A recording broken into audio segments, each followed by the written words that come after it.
Hello, this is Kent from Easy Test Pool Supplies, and today we are showcasing an install of a new Raypak AVIA heater. This customer had an existing heater which needed to be unplugged and removed before we can bring the new AVIA unit in to replace it. This was done by our service division.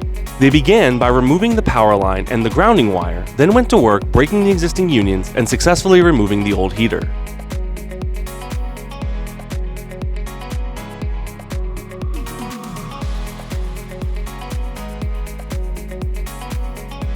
Now they can bring in the new AVIA heater and position it accordingly on the slab.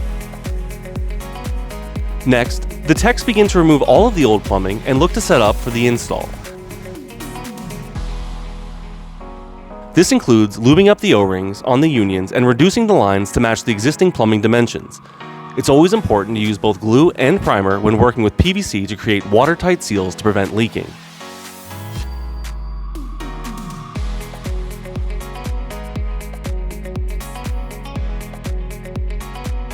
It is also important to make sure that the plumbing is level.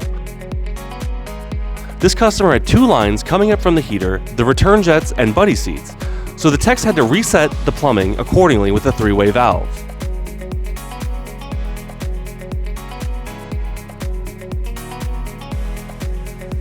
Finally, after everything is unionized to the heater, here we see the final product.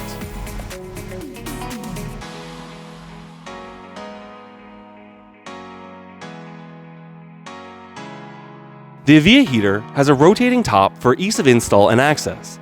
It has access to the Raypak app and has a built-in ProTech sacrificial anode. This has been Kent with Easy Test Pools. Thanks for watching.